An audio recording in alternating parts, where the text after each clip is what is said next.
this is a dead cat version, so you can see that front arms is shorter and the back arms is longer. So I got here pre-cut tubes, so the two is short and this two is long. So obviously this two goes to the front arms and this two goes to the back arms. Let me insert it and check it out and get back to you again. Here's the result. I have installed the pipe lights inside the arms.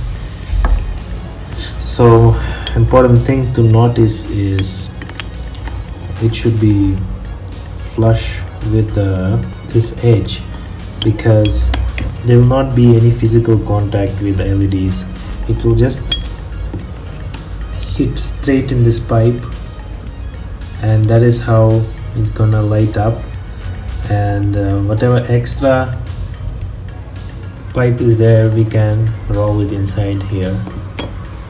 So I have rolled like this.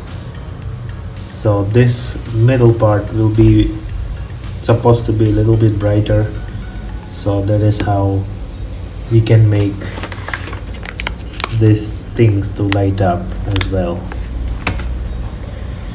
So next I want to assemble the frame and show you how it's done. So approximately it will look like this, and I have inserted a TPU print here and it's transparent.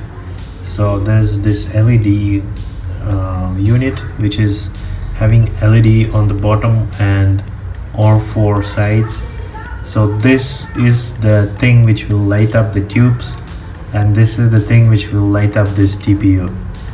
So it has to be inserted under these arms like this. So make sure while assembling the frame, you should not forget to insert this small thing. It was quite a task to complete this. So all the arms is basically squeezed this board inside, and don't forget to install this cable before you install the board, because can't do it later. So there's a cutout for this wire to come out, so it should come out to the front, not to the back, because I know that there's this thing which connects all the LED wires in one. It's like a hub for LED. It goes in the front and it has a beeper as well. So next what I'm gonna do, I will take the longest screws that I had in my set and make standoffs for the stack. After installing standoffs, I would like to test fit stack and see if everything fits good. It looks like it's not, the rubber grommets are not touching the bottom of the plate, so I think I have to add some between the bottom of the plate and the stack. So for me the solution was, I had a little bit longer rubber grommets. It's now perfectly fitting and nothing is touching to the carbon, not even this plug. But this rubber thing, it wasn't in the package of FC or the package of the frame. It was my item which I had before, so be careful with that. I think you need to have a spare one, or think something else for this connector not to touch here, because through that the entire vibration of the frame will go to your ESC, and from ESC it will go to your FC, so your gyro will freak out. So next what I want to do is, I want to install the standoffs and test fit everything and make sure that nothing is offside As you can see, the test fit is successful. So the USB port is right in the center of the cutout. There is a space for motor wires. So now I'm going to install motors and cut the wires to the length and solder it to the ESC. Okay, so the motors is installed, but before soldering it to the ESC, I want to install a Vista here and pull the camera wire underneath the ESC and then install the ESC on top of it. So let's do it now. Install the Vista, but there also was a problem because the standoffs which they provided was too short. I had to use my own, which is barely fitting here, but at least it's fitting.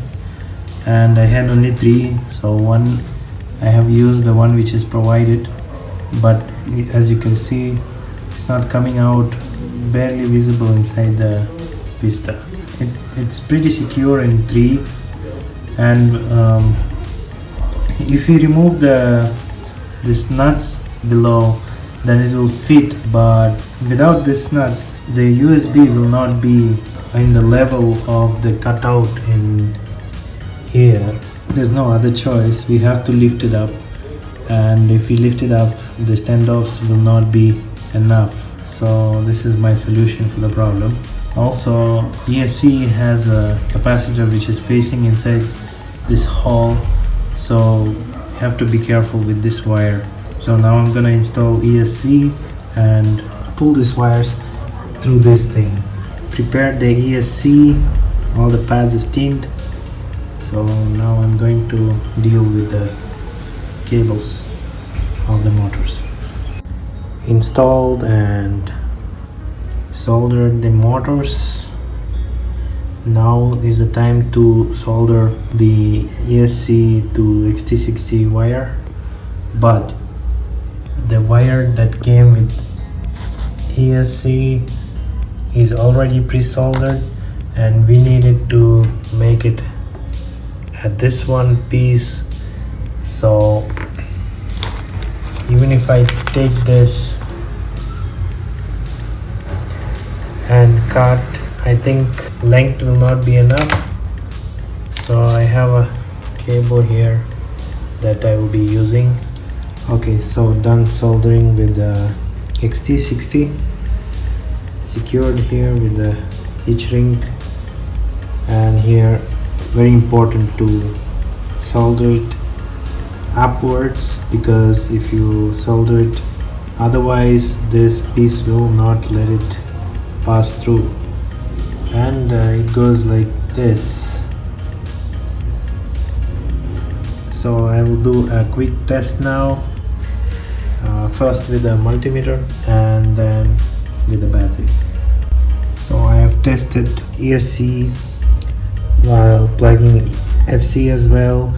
Everything is good, no magic smoke and all that thing.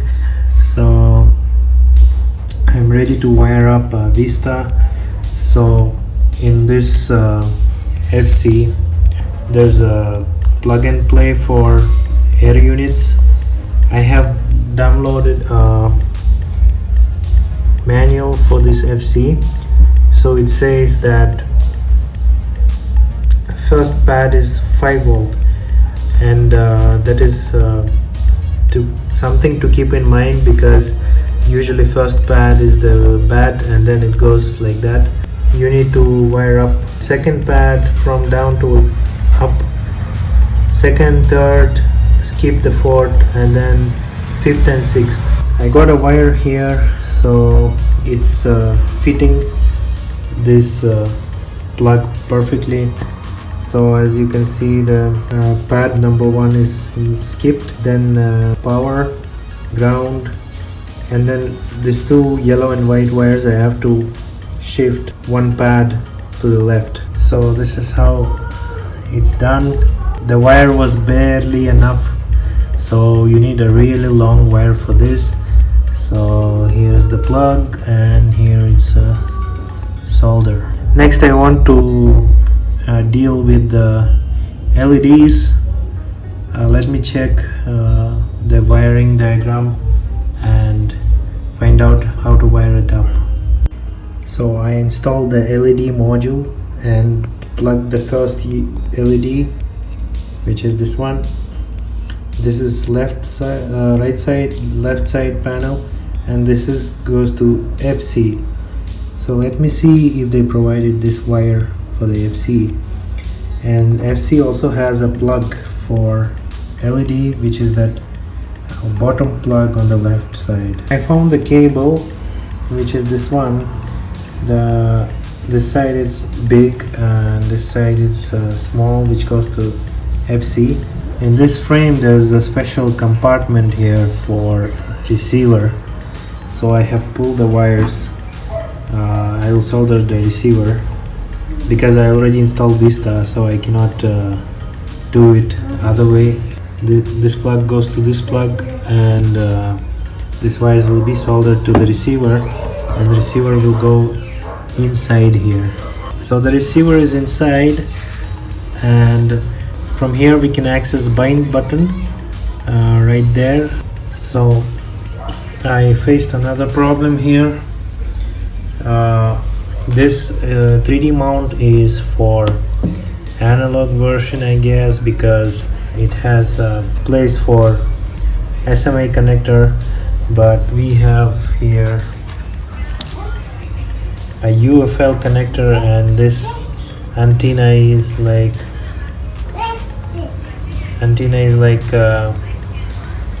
shaking inside here.